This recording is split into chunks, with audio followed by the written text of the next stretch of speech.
Good evening, everyone. Welcome back to Blue Otter Diamond Iron Root, and I'm joined once more by Ossie, and we are ready for another week of pure cinema here in BOL Diamond as we get a matchup going down between Mint MTFOR. We can try and work out what that stands for at a later date, and then Dorado Gaming Delta, which is a lot easier to comprehend. We have Mint on the blue side, we have Dorado on the red, and we are getting ready to head into draft for game one. Yeah, already we got some stronger champions being banned out here. You know what I'm gonna say? It's Aerith, very strong champ, so if you can play it, props to you. I think, unironically, that champ should be played more, but not. I don't get to make the rules, plus people gotta play it, so whatever. But happy to see that one banned away. Nocturne, of course, probably the strongest jungler to pick blind, so happy to see that one taken away here. Xin Zhao, more of that consistent, kind of like second game jungler though, usually, but it's not like it's a horrible champ to ban if you don't really have strong bans here for Dorado. I think it's not bad. I think Caitlyn, well, definitely pretty strong AD carry right now. There's a lot of moments where she can shine and a lot of moments where she doesn't shine. But certainly a game warping champion to play around, especially early game. So I don't hate the ban so far. Heavy jungle Although, focus, though. yeah, very heavy jungle focus coming from Dorado here. More spread out bans for Mint, which makes sense, I suppose. Yeah, I do wonder what that says maybe about We'll Show Them All's champ pool, or maybe the aspersions Dorado are throwing at it, because 3 jungle bans into a Mint first pick. Do they not think he can play Jarvan? Because these are very Jarvan-coded bans. I mean, I think even if they don't think they can play Jarvan, you can kind of draft around it. And hey, there's Scion. W Scion. I mean, what don't you love about this pick? Really tanky, scales really well. Most of the time, somehow finds a way to win lane.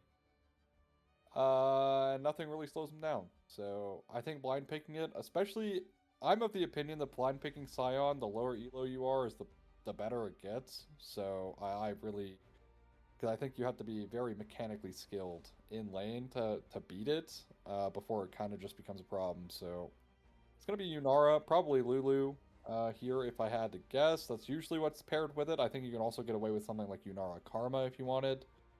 But probably Lulu would be my choice here if I'm Dorado.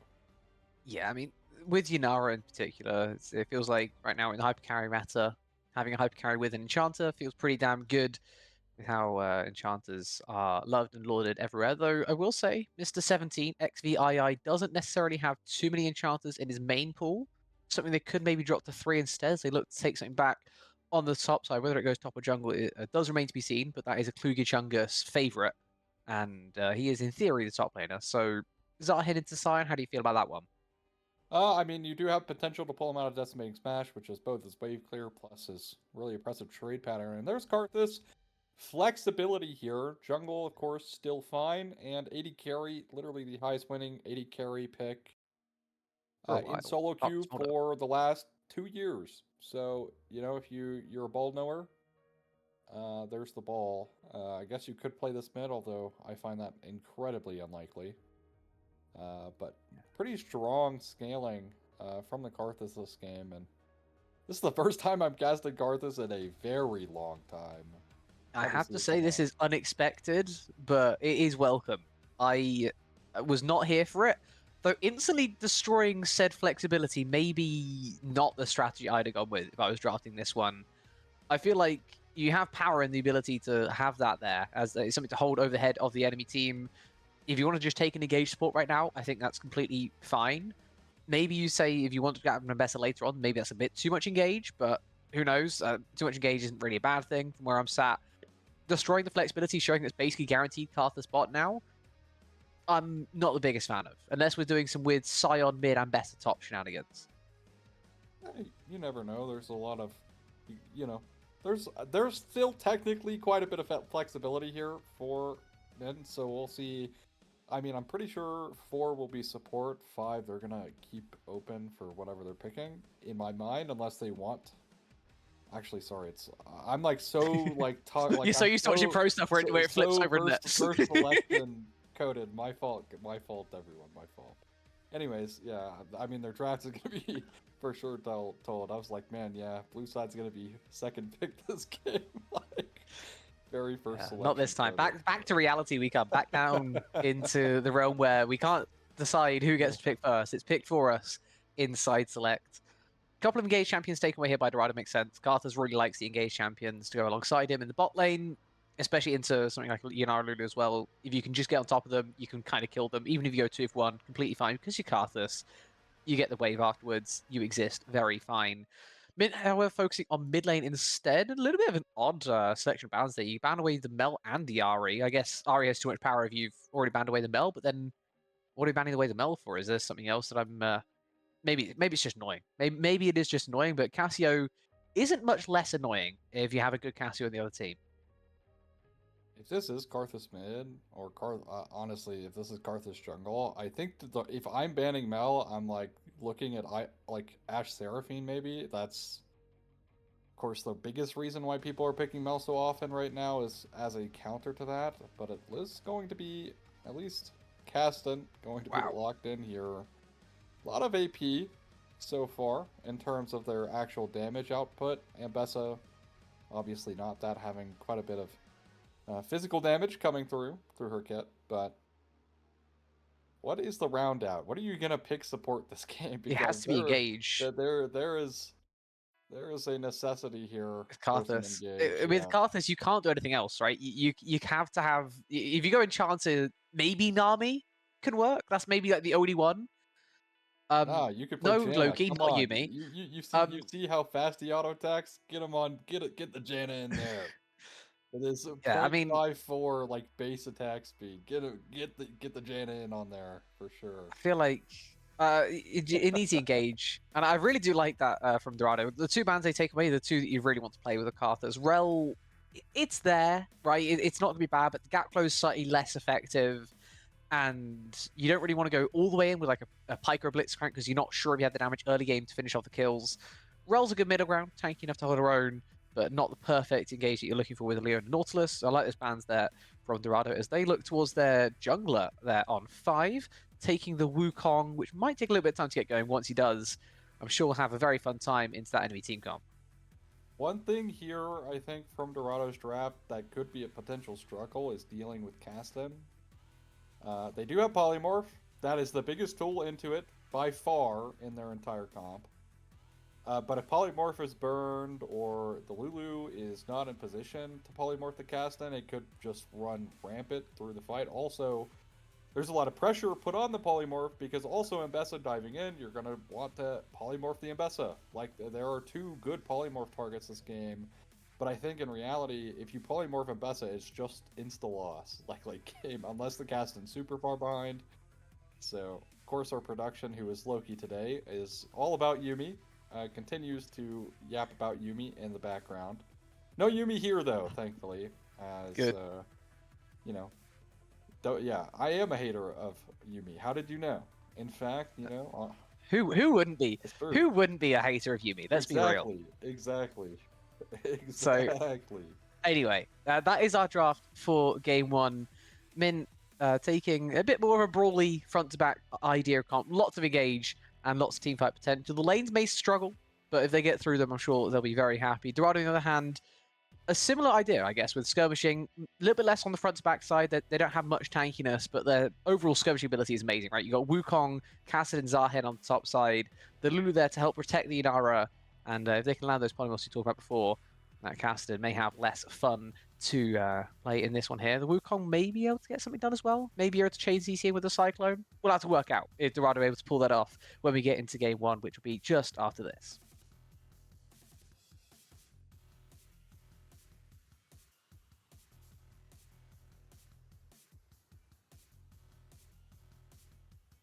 This is punishment. This is punishment for our Yumi It clearly slander. is. That's on us. That's on us for the Yumi slander, I guess. But that's for the Yumi slander. We will be back.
Welcome everyone in to game number 1. It's the series between Mint and Dorado, two mainstays in the scene, though some other players maybe not so mainstay, as we are getting straight into things in the bot lane, which I guess distracts us from what's happening on the left and right hand side of our screen, because this fight is getting a little bit further. They're just going to go for an all-in here. Civil not having a fun time for all, forced to flash away. That is 3 summoners burnt by Dorado, just the 2 for Mint. And as I said, that does distract us from what's happening elsewhere, because... Can you explain this one to me? 'Cause I'm not understanding. Why is the Kassadin top lane? Well, Level Kassadin 16 has faster? has to be performing well this game. Into the Cassiopeia, that makes things incredibly difficult. So, I guess you're just gonna sacrifice your Scion from having a Is pretty it better decent though? win. I mean, Like... in theory, yes. In theory, yes, it is better. But in practice, is it going to be better? Right now, of course, for Dorado's bot lane, been a struggle. The exhaust from Stone Cold Incel, nice name, I suppose, did make that trade. Oh, hello, sorry, cutting you off. Data's just going flash Q under the tower, and Civil's going to pick up first blood before Stone Cold Man is going to go 1-for-1. The wave doesn't even make it, and that's just not fun for anyone. Mint send it, they go 1-for-2, using Data Flash as well, and I think Civil's going to be happy with that result after how rough that early trade was. I mean, also the wave state being in a good spot, and because of where Karthus died, the E passive from his corpse actually makes, like, guarantees the waves pushing into him. So he loses literally none of this wave. So it's actually pretty insane. Pretty insane stuff here for Dorado. Coal buy means the gold advantage should go in the way of Civil a bit later. Picking the first blood as well. And also getting an assist there on Stone Cold. Certainly adding to the gold lead that she's Okay, sorry. Data's just decided to Hex Splash out of mid and have a go at the Cassiopeia, who has walked away, or slithered away, I guess, technically. She didn't really care. Now. You can say walk away. She got boots. That's fair. Now, so. She has feet coming out of her snakeskin. She didn't care about that at all. Just walked away, took a base, and TPing back in as on the top side. This is my fear of Kassadin, in the fact of what the hell do you do when the Wukong turns up, apart from just burn a summoner? Sluter forced into the flash play there, and I feel like it only goes worse from here as well. Technically enough XP for now, but that wave is going to get frozen and he will not be up there for long, as we are going to get gank on bot as well. We'll show them all turning up into the bot, so I'm going to force out the flash from 17 as Data turns up once more for a little crash down, and he might be crashing out as well if he's not careful. One more auto, we'll see him forced back to the fountain, as Stone Cold is going to look for another 1-for-1. Civil, can you dodge? He has no more mana. If you can get out of this as well, it'd be huge. Has the barrier just coming off cooldown? Doesn't quite have it yet, though. So it will just be another 2-for-1 in the bot lane. I guess 2 kills going over to the Lulu makes it somewhat okay, but that's also Yarambessa spending the time down here instead of doing the crab. I don't know how she has 28 farm when she didn't do the crab, but something's gone on there. She is also incredibly low, forced to flash away from the Lulu under turret. 17 doing some crazy things, forcing the Yarambessa way back. Yeah, Lulu's base damage pretty high, and I think it's, especially if you don't, well, I mean, I don't know, Jake actually has played bot lane before, so he actually should know, but regardless, always can get caught off guard by the amount of base damage he's able to do. So let's at least lose the flash there, and overall, right, Dorado I feel like is constantly coming out winning, because of course that was a gank coming into them, and Civil ends up walking away with it with another kill, which... And Data is still level 2. Let's not forget that. Finally taking up to level 3, as it's going to be a walk into the bush that allows him a decent trade. Civil not respecting where that rel was, though 17 still fancies this, as I think they've worked out at this point that they're probably just fine to accept the all-in. Maybe on the exhaust timer, things might turn around just a little bit, but no Flash Rider support, and all the other summoners basically coming off cooldown pretty soon. Means that Dorado very happy. Just keep on taking these fights. They've worked out alright so far. There's no reason for that to turn around now. Yeah. I think if you are Dorado, probably paying some respect to the exhaust. But Sluter is level 5 against the level 6 Zehen. So you can look at the CS this numbers. This is the wave state he likes. Okay, we can ignore the CS differential. Okay. Okay, but at the very least, the wave state is finally in a position where he can actually get minions. So, yeah. Overall, I don't know. Maybe they reached a little bit too far with the Caston pick. Yeah, well, He is still I, level I, 5. I don't know how bad is Casted in is Cassiopeia. Like, they chose this. Let's not forget, they chose the Cassidin on 4 after seeing Cassiopeia, after seeing Zahen. They knew where they wanted to put it, and they chose to put it top lane, where it's going to get ganked once more by God's Glory. Going wider on W does change things a little bit here from Kluge, but maybe tipped off is Sluter with how aggressive this Zahen is being. He's still walking up. God's Glory, you are waiting so long. Is he trying to get level 6 in the wave? Maybe that's the play instead. Sluter going to try and riftwalk his way out to safety. Has one more hop to get over the wall, but he's not going to be allowed the time. Kluge flashing to close the distance. And he'll make sure to get that kill on the top side. The first time Sluter's going to fall this game. But if he carries on walking up like that, it probably will not be the last. That was good patience there, but I think the bigger question here for me about the Caston is why Ignite? Like, are we ever killing I have many Zahen? questions. are we ever killing Zahen? I guess it does mean you don't need to build anti-heal later as an option, but also could just be a player difference. Like, you know, maybe like Sluter obviously probably better on the Caston. Who knows? Like, there's a lot of questions. I'm not gonna harp on it too much, other than the fact that Tough Daddy's getting ganked. So He is indeed. Though this has kind of had the same effect as the first one, and maybe even the second. We're going to Petrifying Gaze. Look for the turnaround here instead from Tough, as he will get another Q to land. There's a Cyclone in as well, going to force away the flash from the Scion. YWGI doing the YMCA remix with his name, but he will not want to be walking out on their back. And there are many village people to be watching that play. He's just not a part of it. yeah, also will be the Hall of Radiance coming through for the Scion, which I feel like is kind of not great. I feel like you kind of do want to stay jumped. I think trying to go for wave clear here is probably not ideal, but of course that's also just been a super long and, you know, debatable topic between many players about what's the best first item on tanks, etc. I'm in the sphere that I think picking things like the Hall of Radiance or Sunfire Cape is not ideal. But if he wants the wave clear, and that's why he's building it, not bad. Also going to be able to get MR out of the item, so it's not like it's a worthless purchase, I suppose, but just the MR is only useful into the Cassiopeia, right? And that's kind of the issue I feel as well. If you're playing the Scion top lane, then you get to just build the armor, and you can build maybe one MR item later on, right? This way round, if you're laning into this Cassiopeia for more than just this lane phase, you are going to need to build like at least a second item worth of MR. If that comes in the form of Merc Treads or maybe something else as well, like, I feel like you are hindering your own build here by playing into the AP champion when there are 3 ADs on the enemy team, right? We got Zahen, Wukong, and Yanara that are all going to have a lot of damage through AD that you're going to have to deal with later on as the main tank. Choosing to take the MR matchup instead of taking AD matchup feels a little bit odd to me. Yeah, but again, I think we could ask a million questions about why they decided to place everything, and we'd probably still end up being wrong, to be honest. There's a plethora of reasons why they could have done this. So, I don't know. And we'll see if it pays off, right? Like, the game is like not completely over. Very true. At the very least. Like, there's plenty of time in this game.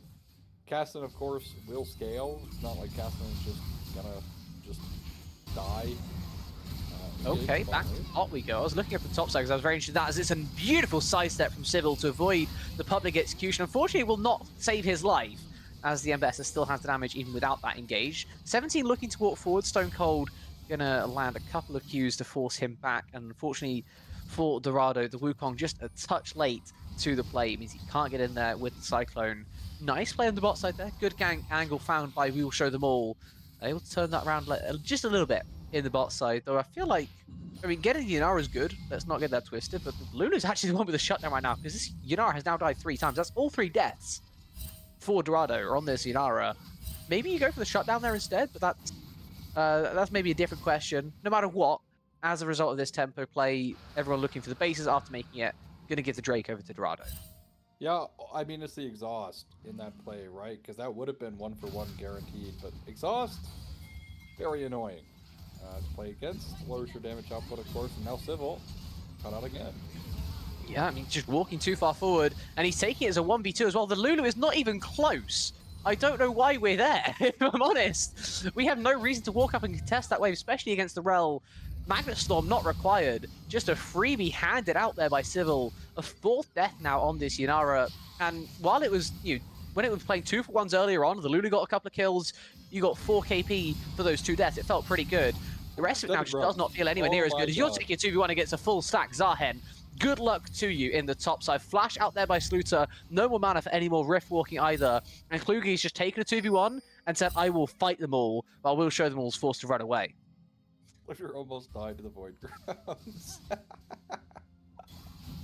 Oh, man. Yeah, I mean, playing into Max Determination snacked Zahen. Very deadly. Very dangerous to do. But at least they are able to walk out. Does lead into an invade here for God's Glory, though, on the Wolves. Very aggressive. I think. Gonna be spotted, actually. On Vision, I guess, walking in somewhere, because he either walked through the blue buff pit, or through that control ward in the banana brush, but he has managed to escape, found the perfect angle to get out of there. If the blast cone just isn't used, or if it's just used to, stop him from using it himself and escape, I feel like he's just kind of trapped at that point.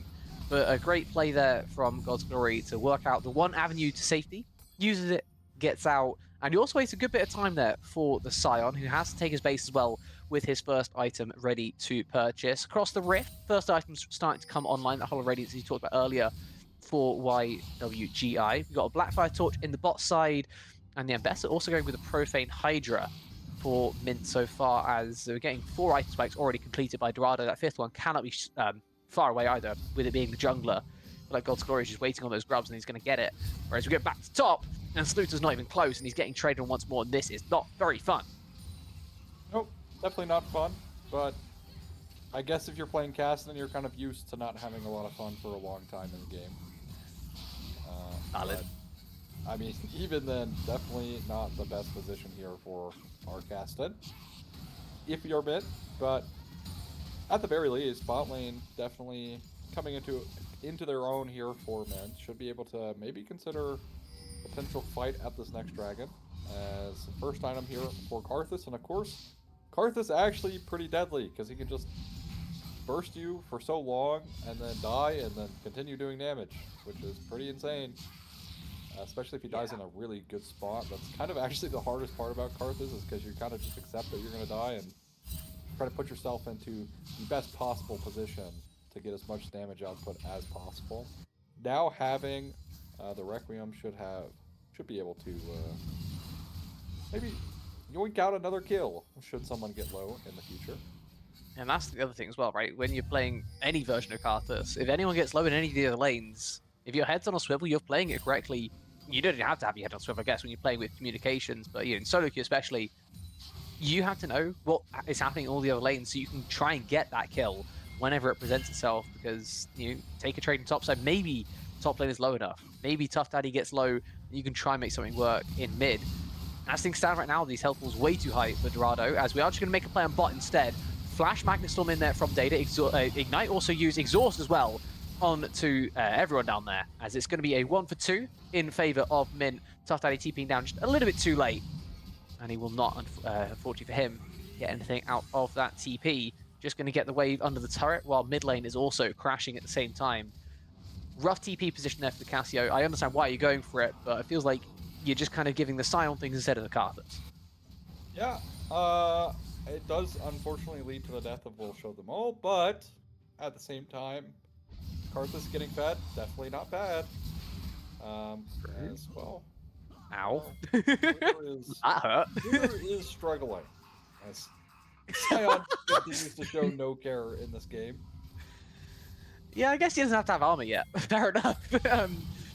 Forced out there by the Wukong, gives it a little bit of dance before he takes his base and walks away. Back into the jungle on top side, Kluge goes looking for an Ambessa. The Kassadin was technically close by, but he was just there to watch the base, as that's a free kill instead of on the laner, on the jungler. We'll show them all. Not allowed to take that grog, clearly, when the Zahen says no thank you. It's clearly his. And because the jungler's now dead, it feels like Drake is definitely on the table here for Dorado. Trying to catch Data out in the pit, but that's a Rel. She can get over the wall by pressing W. And now use Cyclone. Yeah, won't have it for this fight. Skittles are coming in over the wall, but Smite...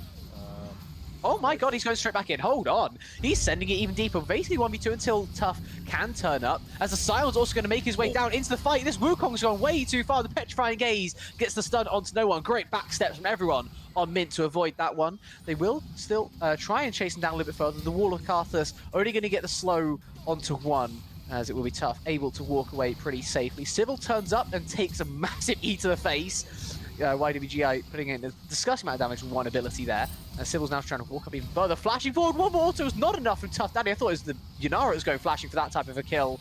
Instead, Stone Cold is going to survive on, I would maybe estimate 5 HP, but survival all the same. Unless this Lulu gets it out of the corner of the eye how low this Karthus is, gets the level up to 10, make sure that play is not going to happen. Oh, 17, the only person who did not flash in that engagement. Because God's Glory kind of did ship it a little bit too far there.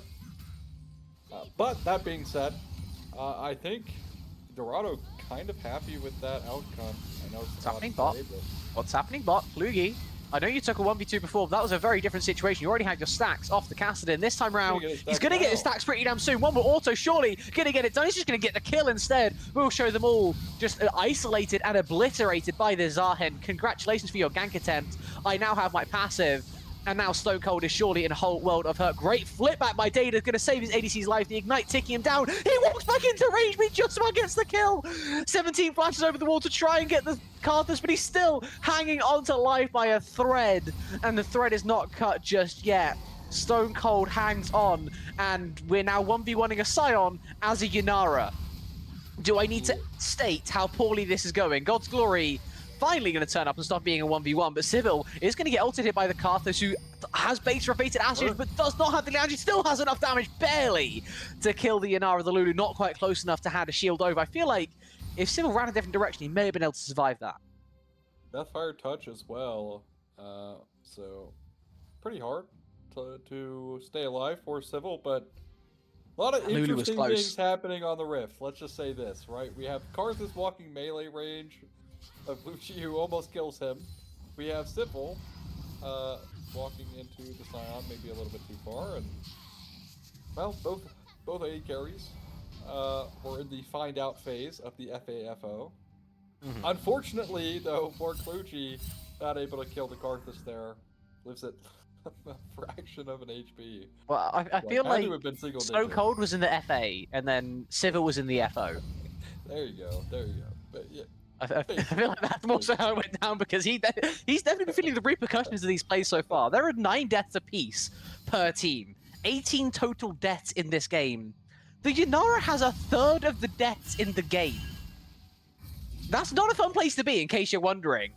Way too many deaths. This is also not a fun place to be for Sluter, who does not have a tier 1 top anymore. Does have a support to see if they can help him out. Data is going to walk up, stun Klugi, proc Aftershock, and now be way squishier for Klugi, who is about to proc his passive, though he does not have the Giga boosted passive anymore. No more GA, and it's a beautiful Sion ulti in the Unstoppable Onslaught. Going to get onto 2. Tough is TPing in. Going to try and turn this one around for his side. 17 turns up in the perfect time to get the Wild Growth onto the Wukong. 1 use of the Cyclone is all he's going to get, but he's still going to go 3 for 1 overall. Make it 4 once this Sion dies. I could not possibly say what we're fighting over here on the top side. I think we're fighting to keep the Zahen alive, but I'm not sure if there's anything else. The Rift Herald's about to despawn. We're just taking a fight over a dead turret, and it's a great fight for Dorado. Alright, well, I'd like to read something on stream here real quick. Cultivation of War. Innate. Zahen generates a stack of determination for each enemy champion damaged by his basic attacks and abilities lasting for 5 seconds. Refreshing on subsequent triggers and stacking up to 12 times. After the duration, the stacks expire. No one cares about that. For each stack, Zahen gains bonus attack damage all the way up to, I don't know, around like 70%. So, all the way around to a lot. We could have waited. We could have just waited. They didn't have to make that play. In fact, the whole reason Dorado's even able to pull up to that fight is because they were too scared to try and kill Zehen because he had max stats. If they just wait to pull the trigger, right? Don't let him get his, cultivation of war, the determination stacks built up before they try to make that play. Then, we could have been maybe looking at a dead Kluji because, again, the revive was not there. So that wouldn't have been a threat. Oh, hello, sorry, cutting you off. Public execution into mid lane. Tough was walking up by himself. Huge petrifying ace, trying to turn things back around, but it's not going to be enough just yet. God's Glory does have a Cyclone. He's going to use it pretty early on in this one, but Civil is already being collapsed on. Nice dash in the ulti to try and get himself away, but he takes way too many Karthus Qs. The ult now from Death from Stone Cold is going to pick him up, and the Wukong's going to fall down too. 17's holding on to life by an absolute thread, but it will not last this time around. It will be cut, and Klugi will just now be taking 1v4. He has to pass it back up. Maybe he can make this work. Hold on. What is that healing from a Grim Deliverance? The Scion does not exist to him anymore. Even with one armor item, he gets completely cut in half. And, I mean, Klugi can probably even hold this Dragon Pit still, I'll be honest. I am scared of this Arhen, and I'm not in the server. He keeps on refreshing his stack. He's finally going to be disengaged from after clearing out the wave on mid. But I think everyone knows that you can 1v3 this dragon fight, so neither team is going for it. The craziest part is the, 3-man petrifying gaze into lose fight. It was a 3-man petrifying gaze while caught. I mean, sure. With zero follow-up because you were caught. But at the same time, still lost there. Was actually quite a bit of damage, and yeah, the unfortunate bit there is the Cassiopeia just does not have enough items at the moment to actually at least kill the Karthus quick enough, as this will be third Drake and Soul Point just given over. Yeah. The turn up afterwards is much better from Dorado. They feel a lot more coordinated after dying on similar timers. I guess they respawn on similar timers too, and Data is just caught out on the wrong side of town. That Raptor Pit, not the safe haven it used to be for his jungler, and unfortunately just walking through a very dodgy area, completely caught out. And now Baron potential here for Dorado. They're going to give up a mid wave, probably going to give up the mid tier 1, but if it allows them free Baron, I don't think they'll complain at all. Sluter still just level 14, finally has second item of checks notes, Man Immune. Interesting. Has upgraded to Mirror Mana, so maybe he knows something that I don't, but I don't really know why that isn't an Archangel's slash Seraph's. At any rate, the Karthus is dead because Klugi decided he's not allowed to live anymore. Wild Growth's going to keep him alive through the ultimate this time around, but 17 is not going to stay alive because Ambessa singled them out with the public execution. Sluter now trying to run away for his life. Does have Rift Walk to get out very safely indeed. But it's a 3-for-1 overall in the play with Data falling down earlier, and the Baron, of course, going over to Dorado. Yeah, I mean, I feel like Zehen is just running rampant. Yes. They kind of have no answer towards this Zehen at the moment, which very tragic. And of course, the Hex Drinker coming in is actually such a good buy, because you're playing against Karthus and this Kassadin, both K champs. You normally go Sterak's here, right? So you're getting Sterak's value before Sterak's, and you're also getting the MR. Right? Like, usually it's Sterak's or Death Stance, either one. Whichever, because Death Stance actually incredibly good into heavier AD comps. Not needed this game, though. At least not at the moment, as we'll be the first mid-tier 1 going down in this series. Yeah, that's crazy. I thought Mint may be able to get that mid-tier 1 in return, right, for the Baron play. Instead, they don't use that push to get the turret. They walk away, they try and contest, and they lose 2 more members, and now the Baron siege is well and truly on. Still only halfway down through his Baron play, and unless they find a massive engage, it feels like it's going to be a slow and inevitable demise for them. Sluter hanging on to the side lane for now.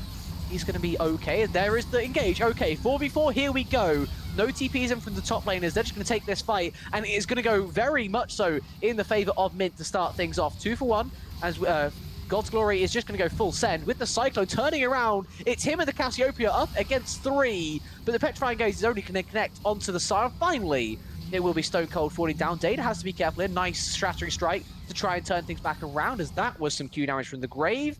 I don't think Tough worked out just the range of this Karthus, because if they had, then they would not have walked into it. They die, unfortunately for them. Could have been a salvageable play. Instead, it's just Klugi alive. Did get the bot tier 2, as he is able to dominate this Kassadin in the side lane. But nice mid-engage found by Mint, and I'm surprised that Dorado even gave him the opportunity. Yeah, I mean, it's kind of maybe just the fact that they're like, oh, guys, we're just in such a winning position. We can see the gold lead here. We know that's not the case. We know it's all on Zahen. Like that is their gold lead. Because we get the observer. They don't necessarily know that. They got the Baron right, pretty They confident can see the there. kill score though. They can see the kill score, but even that's not that telling sometimes. True. But it is But this the time. real It is a close game, as we are fighting once more on the top side. YWGI getting his unstoppable onslaught just blocked by Kluge right now. Finally gets a little bit of separation, can now ult out to safety if he needs to. Instead, going to turn around, try a decimating smash, but there's no Zahen in sight, who does, by the way, now have 3 items instead of his previous 2.5. That spike of the Moramal Mortius going to be omnipresent if he takes another engagement, especially the Karthus or the Cassidon nearby. Maybe that's why he went man immune. What is this tech? Am I missing something? Oh, this has been a tech for, I think, at least since the start of the season, but maybe even Like, the start why though? into last season. Why is this a thing? Because it just does more damage, as it turns out. So, Okay, fair enough. like, You just know what? does Fair more enough. damage, but you do lose survivability. It's the trade-off, right? You get more damage, but you're significantly less tankier in fights. And because they added back double tier, you can actually build both. And 9 times he out of has 10 damage beats survivability because they can't kill you if they're dead. So that's the True. usual the reason. But he hasn't built the second tier yet. We're 27 minutes in, and he hasn't got a second tier. Has not happened. In fact, He's got I a don't chapter, know. but no I'm tier. pretty sure And I this feel game like is we must be over. missing something else now. Is he going Actualizer third? This game is over before. He's going Actualizer third. And this TP is Dangerous. We'll go dangerous for Kluge, as he is just 1v4, though, then again, I feel like we need to call an ambulance, but not for him in this situation. Has his passive now well and truly stacked. He will go down, but it's just the engage that God's Glory was looking for. Going to get a nice Cyclone onto one, start things off. Data taken out of the picture. One more to go down will be Stone Cold. He will the ultimate. Might have a chance here onto Civil. Going to get the Luna Shields. And still the chunk, to be fair, onto the Yanara, but nowhere near enough to stop this Hex Tech Soul from going over to Dorado. Nice fight found there on mid, just walking up as a Zahen. Appears to be incredibly effective. Even if it isn't the prettiest, just stack your passive, take the GA proc, and walk away with a free Hex Tech Soul. Yeah, easy peasy. And I think Dorado finally figured out, because I think they did try without this ahead and realized it was not going in their favor. So now they have this ahead, and it goes in their favor. Shocker. As This is interesting. Does have unstoppable onslaught, but he's like just caught on both sides here. Tries to get it at least for the knock-up, but that is a very dead-looking Scion from everyone's perspective, apart from his, because he's in zombie form until right now, when even he gets to realize that he is dead. Kluge has to be careful walking up this far into a Karthus, even with the Hex Tech Soul and the Scion still dead. Karthus, level 14, level 18, doesn't matter. He has Q damage, he has E damage. Only thing that will change right now is his W, which will be nice, but not necessarily. He's already on those 3.5 items, very close to a Void Staff as well, to turn it into a whole bunch coming back. Kind of the only thing that's going well for Mint so far this game, if I'm going to be honest. He has 2/3 of his team's kills. The Scion walking up without him, it feels like very similar to what we're talking about with the Zahen, right? You need to be with your strongest members right now. If Stone Cold isn't there, then Mint kind of just don't exist. yeah. I mean, the biggest issue I think here for Mint is, unless they can kill the Zahen, which has not happened in a very long time, they just have no chance. Like, they just will they will get 1v5 by this champ.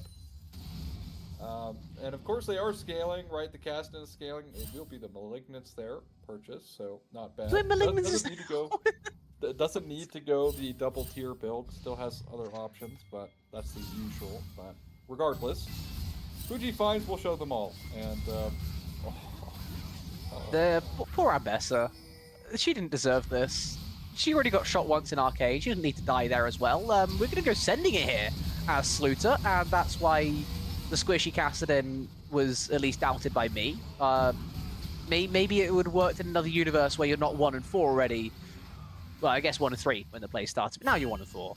And it feels even less likely to go successful in your favor. Stone Cold does get a nice ultimate, big damage, but no kills. So just a 4-for-1 off the back of it. If they want to turn around and go for the Baron, they can. Even though the jungler dead, though, makes it a little bit more risky instead the mid-tier 2. A worthy prize for they turn their attention to the worm. Yeah, nice nice purple worm going to happen here soon. Will be resets. Health bars definitely too low, so smart choice to take the reset, but should be able to reset into that objective in the nearby future to get some buys here from the team. Nothing important will be the Death Dance here coming in 4th for Kluchi, who level 20. I would be shocked if he doesn't have it already, because as he's backing, I would suspect he has enough gold. And there it is. Yeah. Well, he has 3 more kills since the last time I looked at him. He had 8 last time I looked. Now he has 11. And it feels like they just keep on stacking up at this point as well. Going to be scaling ad infinitum at this point. Just absolutely dominating the Rift, as only top laners can seem to do in quite this fashion, right? You get hyper carries that can dominate in a very different way, but the ability to just take 1v5s and exist and still be fine, it feels like it's a top lane exclusive that Klugi is having a whole lot of fun with in this game in particular. I'll have to see if he's allowed to do that next time round, or I have to see if it's even effective this time, because while he is able to 1v5 sometimes, it's not going to happen all the time. Even though he does just walk up, face check, clear reward. Baron not started yet. Good respect shown here by Dorado. They don't want to overforce this one. They know they're not too far advanced, even with the objective bounty spawning here for Min. Actually caught out on the wrong side of town. The mid turret will be hit but not taken. A little bit awkward engagement all around. Small disengagement to come through. Hextech Soul slowing down the Scion, as mid prio going to be kind of proxied away from both sides. And Tough forced away by Sluter. Rift walking forward, trying to get his damage off. Not getting a whole lot of value. Already down to half mana as well. Does Cassidy need a base already? Or is he just going to try and take a fight on half mana? I don't really like either option. Klugi wants to take a fight no matter what option. Dodging everything. Just going to get stunned up finally by Stata. Look at him. He's running straight at them. He does not fear a single person. Grim Deliverance onto the back line. Goodbye, Karthus. Tough, forced into an escape of his own, is going to get tagged down. Is he going to die? Not yet, at least, from that Karthus ultimate. The 2 burn items not going to catch him out either. Though the Lulu is going to fall down. Sluter does get a double kill. Hold on, trying to escape as well. He might be able to walk out of this one until he walks straight into the Cassiopeia, at which point escape is no longer an option. They got a turret top. I noticed that there is an objective bounty, but that feels kind of hollow after what we just saw radiating through that team fight, as YWGI does at least get one more prop of his item before he falls down in the zombie form, and the Baron is claimed. Yeah, will be Baron, but I mean, I'm shocked that Mint even do that well in that fight. Initially, it's Pucci catching out the Karthus incredibly early there. But again, Mint at the very least, to hold out some hope, this won't be game. But they are finding incredibly decent fights. Again, the question is, can they kill this ahead? And the answer has been no, but now... Maybe a chance. Chase. A chance presents itself. Half HP with anti-heal applied. Let's see if he can 1v2 at the very least. Goodbye, Ambessa. We'll see you next time round. I guess you're not dead for now, but that is a stay of execution, it feels like. Data is not going to have that same stay applied to him. He's going to try and escape and be told you're not allowed. This Zahen is clearly way too strong, and the anti-heal does not matter at all. He's just going to keep on walking forward at this point. Also, onslaught into the base, going to keep YWGI alive, but it will be barely staying alive for everyone here for Mint, as this top laner is just too strong. Oh, and the Elder spawned. Isn't that convenient? Okay, so hear me out, right? I have the way of beating the Zahen. You put your Scion and Data at him permanently, right? So he runs out of mana, and then when he doesn't have mana, he dies. There you go. Okay, what if he gets to ultimate back? I mean, he can't heal as much. Can't heal as much. But he can get his passive still. And he now also has Elder with a Baron push, and he's taking 1v3s in the enemy base. He's not taking turret shots yet, so I guess he has that going in his favor. He turns it into a 1v4 because Data turns up, and that Rift Walk from Scooter tells you just about everything you need to know. He ran away from his team when he had a 1v4 on this Zahen, because Klugi is just kind of that strong. Unstoppable into the backline is nice, but God's Glory is just going full send on the Wukong. A 4-man Cyclone They completely isolate the fight. They go a 4v1 and then a 4v1. Nice peel chosen this time around by Kluge, as the base has just disintegrated, and now this is Zahen's fight to lose. He's going to get 2 to start things off. One more surely going to follow. Make that a quadra kill over. Oh, that could have been a penta. I Cassiopeia don't know if he stolen. got the Scion. I'll be honest. I don't know who got the Scion, but I feel like the guy with 18 kills is probably a good bet, as he's also going to pad his stats in terms of farming before finally finishing off the Nexus, claiming 50 more gold and ending this game mercifully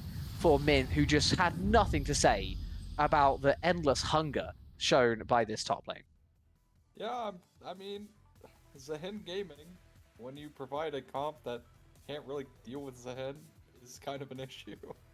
Not a lot of consistent damage outside of your Karthus. I almost said Caston, man.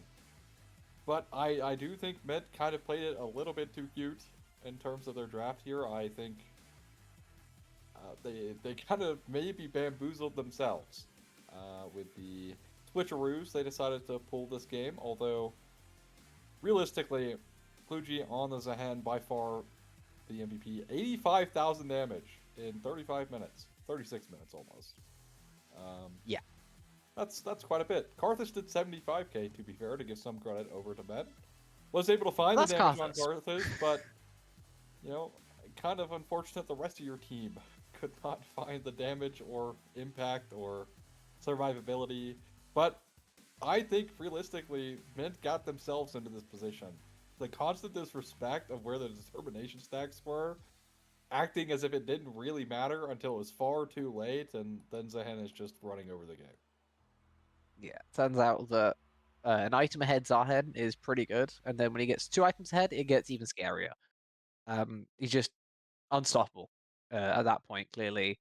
And a great job by Kluge to capitalize up on that, right? That's something you don't always talk about. You get yourself into that Fed position, but converting on it as well isn't always the simplest. This time around, didn't look, too out of the ordinary. You just run forward when you're a Giga ahead because you're top laner, and they can't really stop you.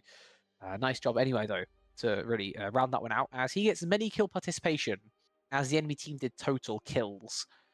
26 KDA in game 1, and Dorado look to extend their streak to start off BOL Diamond, even beyond what we've seen already from them. This is, I would say, their 7th win, but they have had 2 defeats. They haven't been flawless so far, but they have also gone unbeaten in terms of series, and we'll see if they can continue that in game 2. We're going to take a short little break, and we'll be back for the draft of that game after this.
And just like that, we're straight back. One of the shorter breaks that you're going to see here on BOL Diamond. But straight back into things. These teams are ready to keep the series rolling. And we're ready to head into game number 2. Different bands shown as the sides have swapped around. Dorado moving on to the blue side as Mint choosing red after losing game 1. And the mix-up going to come through the jungle here. Just letting through the Lee Sin this time. Dorado. Yeah, I mean, you have things like Poppy, which make it incredibly difficult to play against. So we'll see what happens here. If Lee Sin does get locked in, they did utilize the Cassiopeia last game, so that's not going to be an option for them to kind of abuse that even more. And it will be the Mel ban coming through against Dorado. And there's the Karma. Should be Ezreal Karma if it's not taken away here. Pairings tend to stick together. But at the very least, Karma pretty flexible, so you don't necessarily need Ezreal, just probably one of her longest or strongest laning partners in the game. Yeah. I mean, Karma's just one of those you can put basically any ADC next to, and they're probably happy enough, right? It's not like she has attack speed scaling. It's just, I do damage, I keep them away, and I get them stuck every now and again. Oh, and by the way, here are a ton of shields to keep you nice and healthy. Into it, difficult to kind of pick something that's going to have the same power as the Karma, but Sustain of Senna can definitely have a try for Mint. Interested to see if this goes support or ADC. Does remain to be seen for now, and maybe the next pick will let us in on that little secret. Yeah, we'll see. I mean, Senna Seraphine's also there, Senna Sona. Taking away the J4 so your Senna can actually chill in the game, I think is nice. I think will be the Pantheon. I was going to say, if they lock in J4 here, I think the Ezreal value goes up, because, of course, having the Arcane Shift. Granted, they're probably going to pick Ezreal anyways, so it is going to be hovered. I actually don't hate Ezreal into the Senna. I think if you are playing it, in my opinion, I think playing Deathfire Touch into Senna is a little bit better. It's worse in the early game because you don't get the lethal tempo like trading pattern, so you can't really force your all in as hard. But for later into the game, it does start to stack up that damage very quickly, and it will be the J4 picked into the Senna, which could be an issue for Mint in the future. Yeah, especially with that immobile carrying, as you're pointing out. Senna does not like things that can lock her in place as simply as a Jarvan can, and with how many skill shots already coming through from Dorado, that Cataclysm is getting a whole lot of value just from the bot side. Though I feel like we may be getting more questions asked. I was going to say answers, but there's no answers with this one. A Smolder, another Deathfire Touch abuser, but I have no idea where these things go, especially after game 1. When we put the Kassadin top instead of taking it into Cassiopeia, and then Zarhead ends up like that, when it could have just been a silence to neutralize the lane. I don't know anything anymore. Could be Smolder mid, could be Smolder AD carry. I think playing Senna support is not the end-all be-all. You still have that like weird Helia build, which is doing fine. My producer is just the worst. Just the worst. Write that down. Anyways, we have Gwen being banned away here, which I think is smart because you are desperately needing frontline here for Ment because of the Senna. Because if this does ultimately end up being Senna support, the necessity for some kind of frontline option or engage option is very high. But again, still some flexibility within Ment's draft, but the flexibility last game tend to kind of bit them in the rear end. So we'll see if they walk themselves into that potential trap once again. I didn't even see that as a trap for them in the last game. I didn't even see the idea of putting Kassadin top. I'm still stuck on that, I'll be honest. I haven't said it as much on stream as I have behind closed doors, but I don't know why we're flexing it. I don't know why we're flexing it. It's a fine matchup into Cassiopeia, and then you neutralize the Zarhead as side. I digress. There's no rhyme or reason to what we saw in game 1. Maybe there will be, maybe there won't be here for game 2. We'll just have to wait, I guess, and see what is coming. Though I will point out, Mint's champ pools, in terms of their players, is a bit all over the place too, right? Sluter, who's playing top for today, has Akali, Lee Sin, Ahri, and Orianna as his top 4. And if that sounds like top lane to you, then I don't want to know what top lanes you've been in. The rest of the champ pools are about as similar in terms of who's playing where. So maybe this is Ari top. Who knows? I mean, could be. I hope it isn't. It very well could be. But I guess so I will reach through the screen, Loki. So help me God. Anyways, Twisted Fate. Ooh, I think Twisted Fate is a little bit better than Talia here, but Could overall, try I and take a don't hate silence it. into Ari. Yeah, I don't think hate this it if through. this is the Nice lock-in. ults to steal, to be fair. Couple of globals, couple of big teamfight influences as well. Silas value, not as obvious as when you see a Malphite, but still very strong in this type of engagement. Couple of dashes if you take a Spirit Rush. I'm very happy to get the healing from Smolder because if there's one thing that Silas clearly needs, it's more healing. And the maneuverability of a Grand Starfall, the impact of the Dawning Shadow, all very nice to take from mid lane. One more pick to come here for Dorado. They will be taking their top laner blind, as one would expect on the blue side, picking 5th. Mint, on the other hand, now have to answer into an Aatrox. Anything you really want to see here, or are we just letting Jesus take the wheel? I mean, you might as well just let it take the wheel. We've been riding by the seat of our pants the whole series. Might as well continue that trend and see if it pays off. No. Yes. No. Yes. Play it before it gets buffed. Play it before it gets buffed. Do it. Do it. Do it. Do Let's it. go. Do it. Let's go. Actually, All right. All right. All right. So let's talk. So what's going well then? Silas, pretty bad stealing some Heimerdinger ult, but they desperately need Oblivion Orb on someone, and who does it better than Heimerdinger? So, we got Heimerdinger before he got Loki, buffed. what are you trying to say? Sorry. There's no Heimer. It's not Heimer. Was it a missed pick? Oh. Was it a missed pick?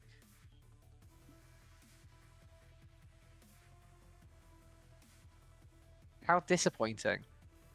A missed pick on 5? It still could be forced timer, by the way, just so we're aware. I'd love to see it be forced timer. Okay, I'm so here for forcing a Heimerdinger. I'd love to see a forced timer right now. That would be on top of everything else. You hover something as Troller's Heimerdinger, then we talked about effing A and effing out, right? Game 1, this feels alarmingly similar if this is a Heimerdinger. Yeah, I don't know how you find yourself onto Heimerdinger from Nefiri, by the way, because that's what's supposed to be picked here. They want to play Nefiri. I think it was just the. Is it just like the I'm trolling you? Look at Aatrox's matchups. Alright, it's Nefiri. It's Nefiri. It's Nefiri. It's Nefiri. Anyways, well, makes a little bit more sense. Nice dive paired up with the Ari. Later, I think this is going to be Pantheon top, which should actually be able to bully out the Aatrox. Of course, it's the Atreus versus Aatrox thing.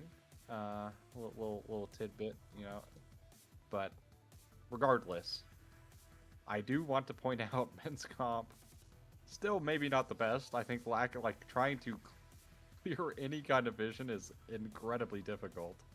How do you start a fight? I mean, I don't know. You just the Fury. It feels like we have a worse Nocturne ult to start the fight. Ari ult in there, and then pray you hit Ezreal. There you go. We are relying on one hell of a charm, or Nefiri to just press R and pretend that he turned the lights out with it when he goes full send. To be fair, to give some hope here to Mint, you look across the board, the other team has to go in. The most important members actually have to go in. Ezreal, of course, can just do whatever. He's going to be poking majority of the game. But you are kind of playing into this J4, Aatrox, Silas, who have to go in. They're all 3 melee, especially the Silas Aatrox, right? J4, I guess, could be waiting around, doesn't necessarily need to go in immediately. So at the very least, if you were going to pick a game or have a game where trying to find fight starts is difficult, playing into something like J4 Silas Aatrox, definitely not the worst ones, in my opinion. But not to say that it's great, but it could be worse. Well, we'll work out what's going where when we get onto the road for game number 2. I think any predictions at this point, based off what happened game 1, are futile, and therefore I'm not even going to try. I'm just going to say that we're going to get ready for game 2, and Dorado are going to look to close out yet another series and end week 4 at 4-0. Been wanting to stop that from happening, trying to get a second win of their own on the board, or see if they can when we get back onto the road for game 2.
Welcome everyone back onto the Rift for game number 2, where it appears that the only surprise headed out of draft has been resolved, with the Neferi headed into mid lane, Pantheon jungle, Ari top, as clearly we all anticipated.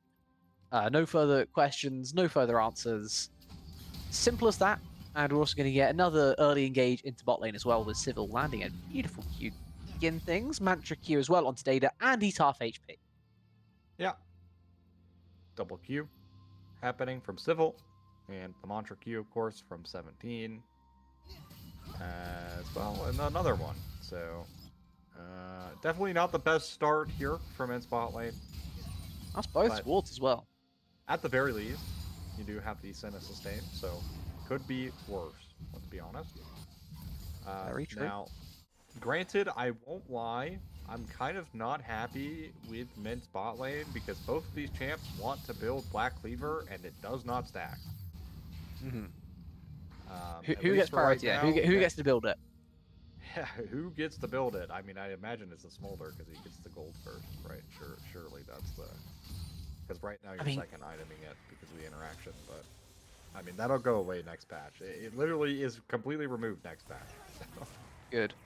I've had enough of seeing random things have Deathfire touch and just kind of win as a result, as we are having a bit of an all-in on top side. Sluter already using his Ignite, forced to flash away, Klugi flashing over the wall, and he will take first blood into an Ignite matchup as the Aatrox against an Ahri top lane.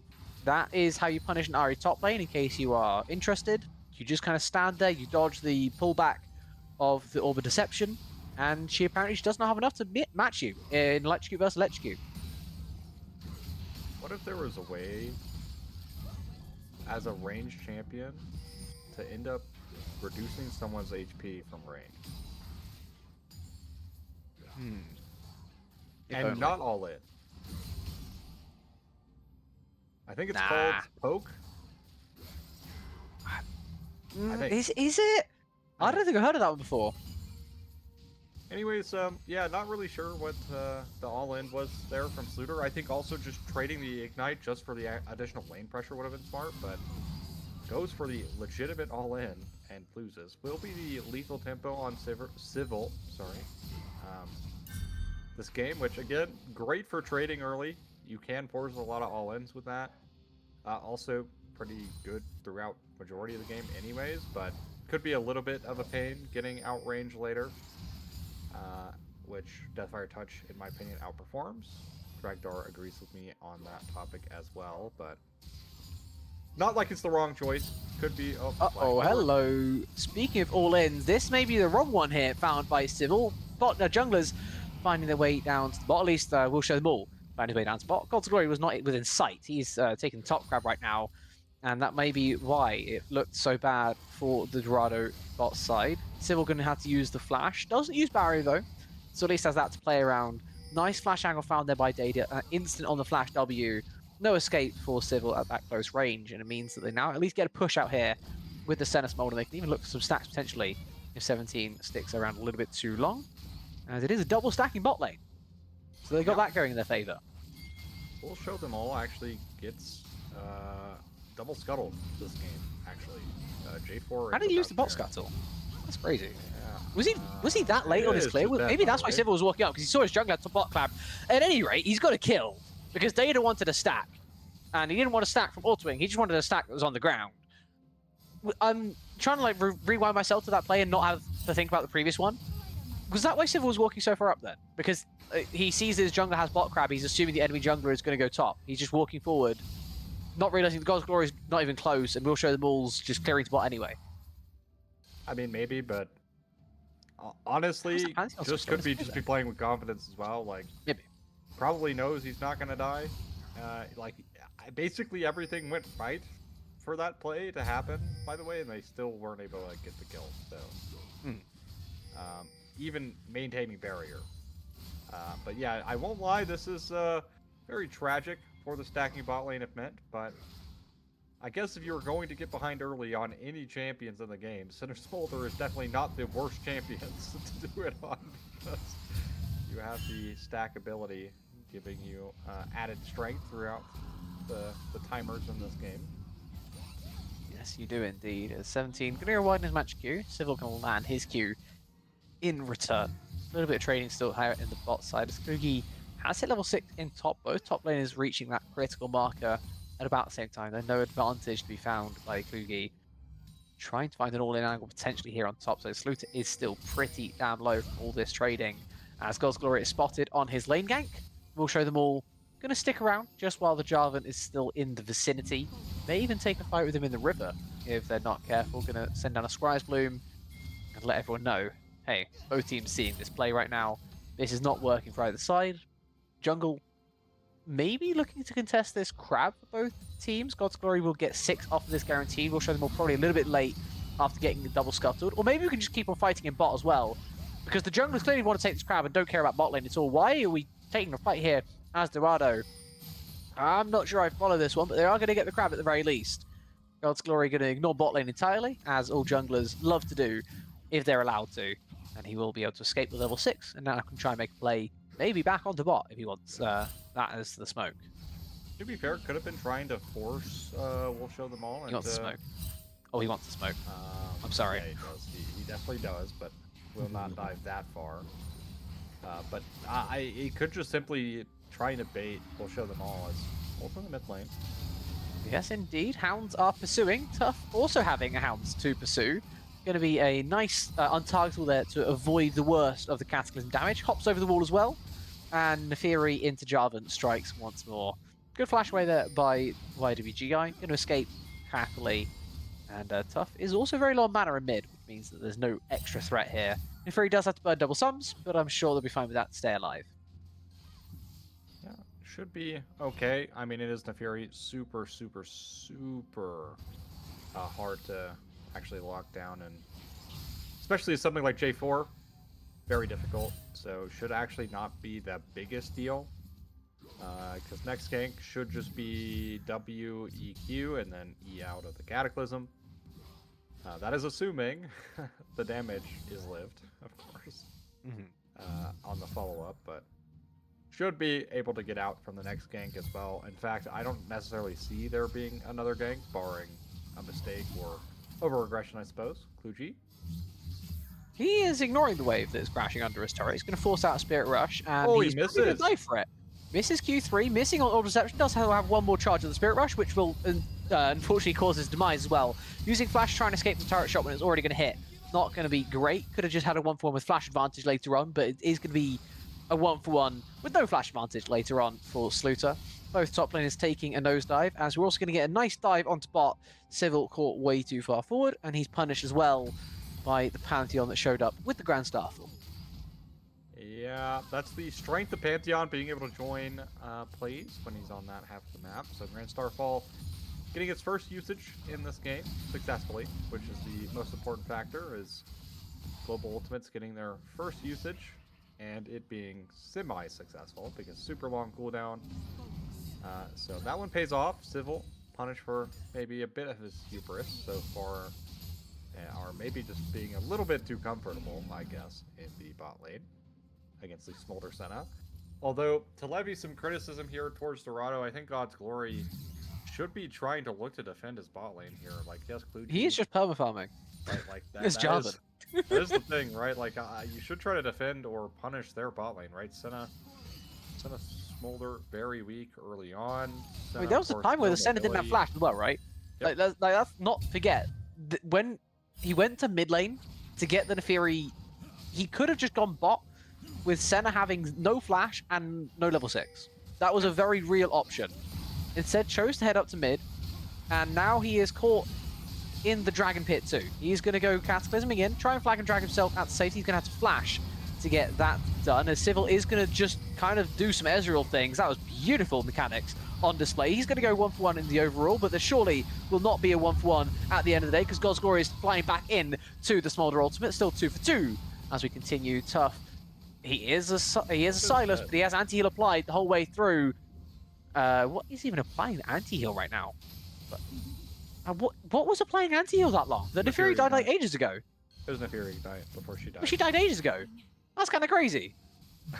Means he's forced to run away. I don't know how anti-heal applies that long, but I guess it does, as Klugi Also going to find out how long MTFOR applies for on the top side after the Spirit Rush exchange for a World End, and the Charm just going wide means it clearly will survive. It was Executioner Sword plus Deathfire Touch from the Fury. So. The DFT extends it. Yes. That makes more sense. That makes more sense. I was shocked at how long that was lasting. Yeah. And of course, having the bleed also extends the Deathfire Touch, and that happened right before YWGI perished.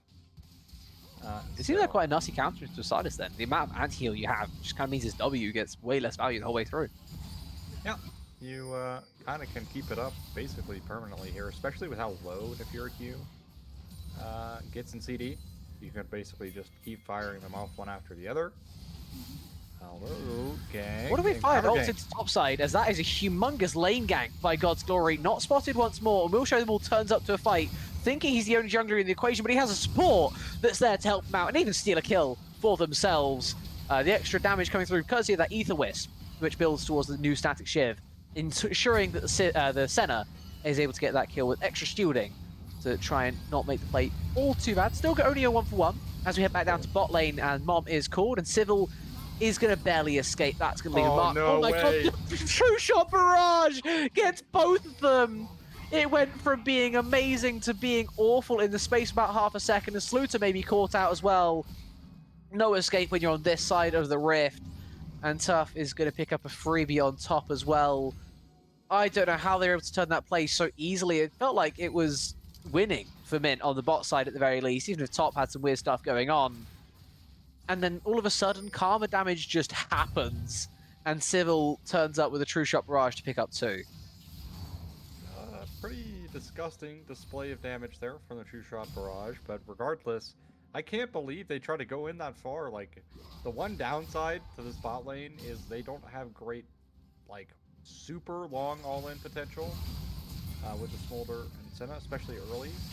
What about this level of all-in potential? Well, that's a nice little kick up there, as Tough now on a killing spree on the Silas, and also got ignited there as Data is dead. What about this level of all-in potential? Yeah, that's just a Neither of them worked out well for Mint, in case you were just listening. Both all-ins pretty bad, as it turns out. Yeah, Data just perishes pretty quickly there. This Senna. Okay, what about this one, though? Surely this one works. 3rd time's a charm? If we just try and run away and we don't take an all-in, maybe that's better, as Will Show Them All is going to barely escape under that tier 1 turret. Oh, wait, I spoke too soon. There's a True Shot Barrage with his name on it. That's now 6 kills for Civil, 3 of which with his ult, maybe even more. I kind of forgot what happened on the Drake fight. That is beautiful Ezrealing. Arcane shifts into the queue, and it's another kill there on Stone Cold. Looking for extras, but it's a shutdown going to go to Data, courtesy of the Dawning Shadow. Predicts the W of the with the flash of 17, but can't quite land the damage. And now the Jarvan is back for the Neferi's blood. And no matter what bleed you apply, clearly his blood runs thicker. Honestly, not. Oh my God, Kluki. Please. Oh my God. Good flash. I mean, this just feels so criminal, by the way, from Dorado to just be hard winning in so many lanes. Especially because I do feel like Mint drafts this game to kind of just win their individual lanes. Like, the comp functions. They drafted this game to play solo queue. Let's not get it twisted. They drafted this game to play solo queue. And they're playing solo queue. They're just fighting. They're just sending it on every single play they possibly can. Googly is sort of caught on the top side, as We'll Show Them All has turned up with a Grand Starfall of his own. Does land the W stun instead of going for the E move speed. Does mean that Tough has enough time to get over here with Sluter now 0% chance of survival with Silas that close with a Spirit Rush as well. Just fight. It is just fighting at this point. 3-man mid, maybe the closest thing we've seen to macro out of Mint. And I think that's just because their bot lane decided it was their time to stay mid and YWG hadn't got the memo yet. Yeah. And now the collapse is How is he down 2 levels? How is he down 2 levels on this Silas? What? I feel like he has more CS by 2 waves. How is he down XP by this much? How is Data dead again? This damage is disgusting, and Civil just keeps on landing it. Oh, man. This Ezreal doing an absurd amount of damage, 8 and 3. You know, yes, you have stackability from your bot lane, but the downside of picking double scaling is you need to make it to the point to where they scale. And the way things are going right now, they're not going to make it there.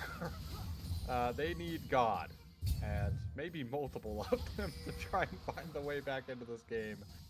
And unfortunately, they also do not have God's Glory on their team, who also has been kind of instrumental at the very least for playing around some of the counter plays that Mentis attempted. He has stopped perma-farming, and that's been very good for Dorado. Sure. He has stopped just farming himself. He's still getting his camps where he's allowed to, when there's a slight lull in the action, like after taking this Drake here on the bot side, for instance, which has set up an Inferno Soul for game 2. It'll take his red buff, move it up to his top side, but he has been there every single time it's been needed in this kind of 10-minute onward mark. Pre-10, we had some issues, right? We had some gripes with how he was playing it in terms of being there, as I have gripes with where Sluter is standing. Klugi lane ganking his own lane, gonna force a Spirit Rush, all 3 charges of which barely gonna get this RA even to the turret. Flash EQ there from God's Glory, gonna get the knock up, and another kill there in the top side. And as we say it, he's just there. He's there when he needs to be. He dropped the rest of his top side camps to be there for his top laner. And we are definitely overplaying mid here as XVII Mr. 17 himself.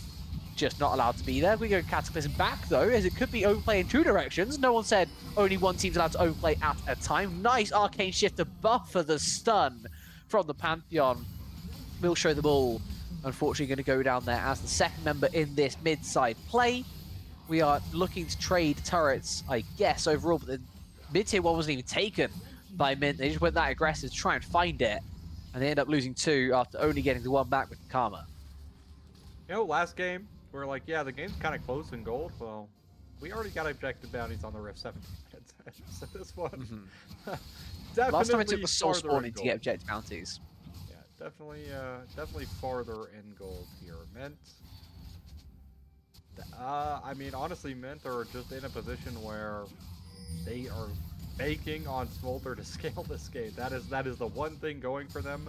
The Nefiri's behind, the Ari's behind, and that both of these champs are supposed to be their mid game bridge, right? Like they were, here to try and let the Smolder scale, but that's failed. So now even more stress applied to the baby dragon himself. Yeah, maybe more stress to be found here for Sluter, and he is panicking as to where this Aatrox has gotten to. He saw him clear out the control ward, so he should know that he's around the area, but if he takes this fight, I am fearing for his life more than anything else. The chain's going to go a little, well, not wide, I guess, but he walked out of them to keep himself safe. He is going to just take this fight, but there's a Karma and a Jarvan up against just the 2. Aatrox, let's not forget, also there, with Electrocute to finish off the kill on We'll Show Them All. Nice job, I guess, overall from Klugi, winning out as he should in the 3 versus 2. I'm going to need an explainer on that one. I mean, I think it's just an excellent bait. Like, Klugi knows that he's gonna get ganked going for this play, and, well, Mint just disrespect the idea that Dorado would protect their top laner, basically. How many times has this Jarvan shown up top this game? To the point where I don't think they could even think that anymore. I know exactly where you're coming from, but I don't buy it, because this guy has been top so often. It's like watching Owner at the start of the spring split. He's just there, top lane. Bot lane doesn't exist for him right now. He turned up there like 5 minutes ago. They don't need his help. I see. Well, God's Glory, now 13 KP out of 20. Had a bit of a quieter one comparatively to We'll Show Them All in the earlier stages of the game. But definitely coming into his own now. And talked about the presence in top lane. That has for sure been true. But also in the mid lane of this game. Forcing the Nefiri flash at his level 6. Tough, running in 1v2. He is a little bit in danger here. He's not quite on his top laner's level in terms of tankiness, especially with anti-heal applied and a death chamber sent to. First death of the game for him, though, to be fair, as we're just going to go off for an all-in. 30 seconds before the Drake spawns. Let's just see what happens if we go for an all-out fight. Ezreal down, Silas down, damage greatly diminished for Dorado, and yet still it is Mint who are sent packing. YWGI looking to flash and try and run away best he can. Mantra Q going to get tanked up by the dogs, as he will indeed look to escape. Sluter on the top side. I don't know if he has a top lane quest TP that marker in the top right does lie to us, whether he has a TP or not, so I'm going to assume he doesn't, because otherwise surely he would have stopped this from being a 3v2, and they are going to get caught in said 3v2. I really hope he didn't have TP. Yeah. And We have no way of knowing, but I really hope he now did. they don't have objective bounties, by the way, so this tower is not even... Where are we driving? That's a jungler on the enemy team. He can smite that Rift Herald. Oh! Where are we driving? Oh, Why are we man. dead? Why are we dead? Tough, why is Sluter dead? Everyone's dying. The Drake still hasn't been taken, but God's Glory has gone way too far. Trying to drive the Rift Herald all the way through to get it, I guess, around to the mid-tier 2 is what he was going for, instead of just charging into the side lane tier 3. We'll show them all. Is going to face check as a Pantheon. You think that might work out some phases of the game, but clearly not this time. And now both junglers are dead for the Drake. I'm actually pretty sure that somehow God's Glory would have lived there until he got blast cone over the wall. That like completely sealed the deal. Whoever hit the blast cone just completely murdered him. Oh no. Now, this is not a fun place for a Smolder to be at many phases of the game, but especially when the Silas has hit its 2-item spike. The Gluttonous Greave's not fully stacked. What I like to think of as like the new Dark Seal to pair with the old Dark Seal that's also in Tuff's inventory. He's going to still turn around for this fight onto IWGI. Goes for the Hounds of his own, but can't quite make his work. And while his normal Dark Seal loses stacks, his Gluttonous Greaves will stay out for a good bait, Smolder? I guess. I mean, if the chain hits, he's dead. So. Good dodge. Up there at the very top. Top in there, and it would have been 1-for-1. Guaranteed, but smited away the Gromp. TY for leash. Yeah, Q2 going to go wide as well. Q3 harder to miss against Pantheon at melee range, but already using the stun means he's not going to be too scared. Is Kluge? Instead, he's going to keep on walking forward into Sluter's range. The stun the second comes through, and we'll show them all happy to claim a kill back. Unfortunately for him, this is a disadvantageous position, shall we say. Data is also not in a fun place. He's forced to just run away after trying to turn up and help his side out. Effectively a 4v2 overplay there by Dorado. Good punish of the response, I guess, from men who trying to catch Kluge. That's really, you are in a 1v3 right now. What? I feel like we just talked about overplays. I mean, he still has people close enough because they were there recently. They can turn back around. They turn everything around, and they even turn the fight around. Smolder has hit 225, so maybe it turns back once more as God's Glory going to hang on for this fire of the cube. One more definitely would have seen him in an early grave. Tough going to turn up, taking a 1v2, just going to steal the ultimate away, slow down Stone Cold, and force him into an early base. And we're TPing behind them. Okay, no early bases here. We're TPing behind them. Here's the TP that Sluter didn't have before. Goes wide on the charm, goes wide on the orb of deception. Civil going to arcane shift afterwards for some star points. Grand Starfall into the backline. And surely now that Ezreal is just dead. 17 does land the root, landing, connecting that tether onto Will Show Them All. Oh, no Great shot. footwork. That was kind of filthy. Right step to dodge the order of deception. Left stop. Thank God. Finally, he's going to fall down. That was kind of filthy. Thank God. Dodging the charm and the worst of the orb of deception, but still going to fall down there is the karma. And just keep on fighting is the mantra of this game. Tough has no mana. I feel like that shouldn't be the mantra when you have no mana, and your karma is also dead. She is not there to have her own mantra. God's Glory is going to turn it once more because we just keep on fighting. And Kluge decided to not keep on fighting and try and take some plates on top side. Alright. Well, Hubris again coming through, I think, from Civil there. Stone Cold forced to flash away. We'll keep our eye on... Oh, okay, we are unfortunately backing on Vision. Just keep fighting. Just keep fighting. Man, that is... that's rough. We have a stack update. We saw the 225 get hit by the Smolder, so just over that for him. Was that 80 for Data? It looked about the same. 85, not bad. Not bad for a center at this phase of the game. Actually pretty damn good for a center at this phase of the game. It's also pretty good when you find a 4v1 on God's Glory. He was trying to strong side Kluge, who's just going to have to world ender his way out to safety. Around the Baron, this could be a potential turnaround here for men, but they are not confident enough to go for it. Okay, so we need to really consider our strength as a comp here. Oh no, no, not backing on a ward. Okay, Salute has R, it's fine. We're good. Alright, Dorado. Mm-hmm. Maybe playing like this into like 1v3, 2v3 situations is not ideal. As it turns out, the math is against you. Okay. And it has happened multiple times now in this game.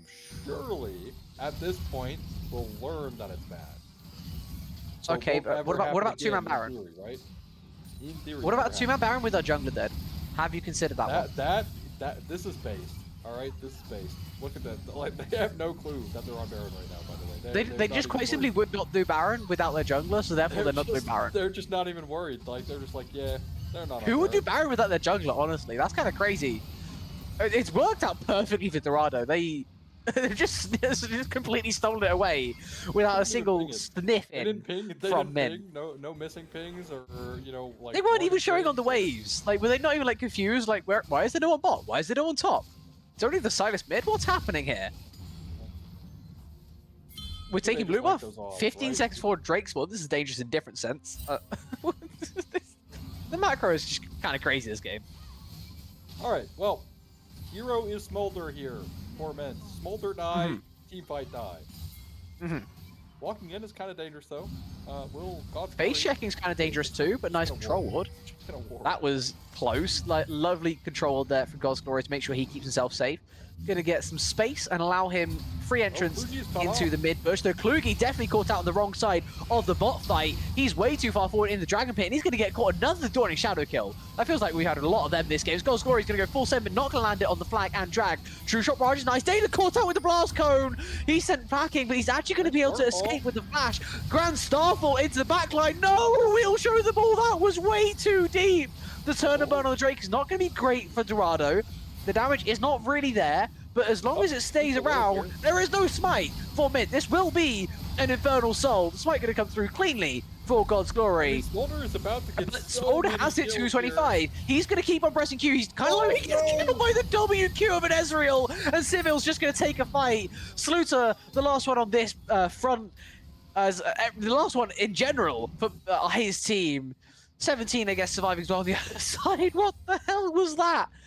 Okay. It was, I guess, a 4-4 overall. Klugi was way too far on a flank. I will show them all. I'm going to need an explanation for that as well.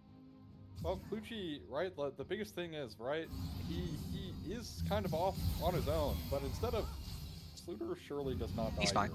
Yeah. He's fine, right? Yeah, he's fine. Okay. Klugi, I think, was not in a bad position because it is like forcing them to go on him, right? It's like the elephant in the room meme, like in the room meme, like saying address me, right? Like, so they do finally address, but instead of Klugi, I don't know, walking towards his entire team stack, he just decides to walk away. And then God's Glory kind of blitz the fight to try and help Klugi, which I think was the wrong choice. I think he should have tried to play towards his own team stack, because unfortunately, Klugi was the highlight last game, definitely not the highlight this game on the Aatrox. In my mind. Not quite the same level of Dark in power, though similar champions in that sense. They also both have 2 A's in their name. I'm running out of similarities at that point in terms of game 1 to game 2, though. It feels like it's a very different situation for Klugi, who has not got, what was it, 11 kills? At this phase of the game that then wound up at 18 by the end. He's not there yet. Yeah, I mean, the biggest issue, right, is if he just walks into his team, I'm pretty sure that's just a winning fight because his backline can actually help. Oh my god, that is well. Still does quite a bit of damage. 2 items, by the way. Still does quite a bit of damage. Does need to be paid some respect, but Smolder, again, the hero here for men. Unfortunately, going down there by a Q from Civil at the very end of that fight. And we have worked out who's buying the Black Cleaver, by the way. Clearly, both of them are wearing the pants in this relationship. And on top of everything else, we have a very squishy-looking Neferi. Based off of what I just saw with that Q1 from Klugi, and the fact that he has 2 lethality items and another straight duck in his inventory. This Neferi is here for a fun time, but not a long time. As we'll show them all, is also not going to be here for very long at all when he's caught out in the Thunderdome like this. 3 levels down, does get a nice flash angle over the wall, but that will be tough there to chase with a beautiful Spirit Rush to chase to make sure Pantheon cannot escape this time around. Free pickup, no objectives, not the worst time for Pantheon to die, but does have to use Flash as well. Well, you learn something new every day. I learned that Karma Tether can actually remain over that wall. So, right at the very end, does end up getting rooted up there, which allows Tough to utilize his stolen Spirit Rush to get over the wall. But well played overall from Dorado. Find the pick onto Will Show Them All, who has had a bit of a rough one on the Pantheon, especially after that Grand Starfall in that last team fight, which honestly was winning. I actually think they win the team fight. If he doesn't decide to die 1v4? If he doesn't just send it. In fact, they might even get the Drake if that happens. But not getting the Drake cut. At the very least, to give some credit here, a lot of Pantheon players just in this position just will simply not press their ult ever. So at least he's pressing it and looking for angles like that, okay? It just wasn't the best one. It was not. This is also not the best of angles for Kluge, but another missed charm is going to potentially be his reprieve, as well as a beautiful auto attack, just healing him up that much from the World Ender. We'll show them all turns up to try and finish him off, but it's an Aatrox and a Pantheon. Pantheon does not win those, unfortunately. Sluter also dying on the top side of the fight. No Flash, caught in the Thunderdome. No escape, of course, after using that Spirit Rush either. Civil is just dashing forward, dashing away, dashing all around the place. And he's going to pick up Data as well. Stone Cold, no Flash. And it feels like no chance at life either. Maybe able to get a kill on the way out. Yes, one more auto will finish off Kluge. But it is a 1-4 in the top side. And while all that was happening, YWGI pushed in a wave and then had to wait to base while the other wave caught up to where he was basing. Yeah, I mean, the smoke damage starting to hurt, but I mean, they might look to end here. They have a long time. They can. Fury. See, I mean, they may as well just go full send at this point, right? Tough Daddy under the Nexus turrets. He does not care anymore. YWGI forced to retreat. Grand Starfall is going to provide some fireworks while the Nexus explodes, and the Neferi also goes down to add one to the tally. 40 kills going to be the final total there for Dorado as they finish out week 4 with a bit more of a convincing victory than we saw in game 1, but a 2-0 all the same, and they advance their series score now to a clean 4-0. Yeah, clean. Well, clean. Their series score is clean. Yes, clean. We got to talk about this because I felt like this game should have been just shut and closed way earlier for Dorado. The fact like they're just constantly getting caught out, giving the Smolder even a chance to do damage this game is absurd because of the amount of lead they had overall, right? It's Kluge constantly getting caught out, right? Like, it's God's Glory sometimes getting picked out at not maybe the best moments, right? Trying to protect Kluge, right? Like, Civil constantly eating forward, which, again, is the Ezreal thing. The hardest part about the champ is not hitting your skill shots. It's about playing on the direct edge because he is so good at playing on it. But that makes it difficult, right? It only takes, you know, the wrong arcane shift forward to just get caught out. And that happened multiple times this game, right? Again, it is a hard champ, so I'm going to give a little bit more of a pass here. Also doing the most damage, 17-6, right? He definitely was cooking on the Ezreal. But between him and Kluge, right, they were what got, you know, meant even a foothold. Even if the foothold is basically their big toes worth of a size in this game, it's still something. And against something like Smolder or Senna, they thrive in those moments, right? They thrive when you start to throw in the late game. And we did start to see that in some of these fights, right? Like, the Smolder was able to do that much damage, right? If Mint don't make that mistake around that dragon, we could be looking at a completely different game. Because they're going to be able to stop the soul, right? Because at that point, God's Glory probably would have died, etc. A lot of hypotheticals here, but Mint, I think if I'm Mint, I think the biggest criticism is we got to figure out where we're playing on our roster. We are just all over the place. Yeah, well, speaking of all over the place, it feels like these guys are playing Phil on the weekly because they are very much so all over the place in terms of who's playing what role in what week. But back to your previous point about what we saw there from Civil, feels like we saw something similar in game 1 as well, right? We were talking in between games as the Yanara, when he got that early first blood, going one for 2, and then having it happen again where he gets another kill in a 1 for 2. It feels like at that point you're a Yunara that's somewhat accelerated with a Lulu that's also accelerated. To then keep on pushing plays and not make them work, it felt like it gave Mint a way back into the game through their bot side, and Stone Cold was pretty close to making it happen on the Karthus. This time around, we get a similar idea. This time, it's Civil who's the one that's even more fed than we saw in Game 1. And still, he's giving opportunities for the enemy team to potentially get in and have a chance in a game they should have had no shot in. For Kluge's sake, I'm going to give him a reprieve and say that it's insanely fed game hangover. I get it. When you have a game where you are 18, 1, and 8, and you can literally take on the world, I get trying it again in game 2, even though you're not the same point. Mentally, you can still kind of be there, right? It's difficult to take that hard reset headed in from one game to the next. But overall, a very positive result, if nothing else, for Dorado. But some things to definitely tidy up. Before we go, I would like to point out, with how much AD was on that comp, the Ezreal built Randuin this game. Like, they were not going to do damage to him. He could just keep on pressing E at the end, I guess. Yeah, I mean, what else are you gonna do? Like, you're not gonna slow this down. I think again, drafting for Mentis, it might just be difficult because they are so unique in terms of champ pools. But at the end of the day, like, surely we can scrape together something that's synergistic. But we'd hope so. You know, who knows, right? And it's just a go next angle for Mint. As for Dorado, be happy. But again, I think reviewing moments in the series where like pick potential happens, you know, last game we're looking at like the game is super close and they're playing like it's not so close, right? Like it only would have taken a couple mistakes and it would have tipped back into Mint's favor, even though their draft was all over the place, right?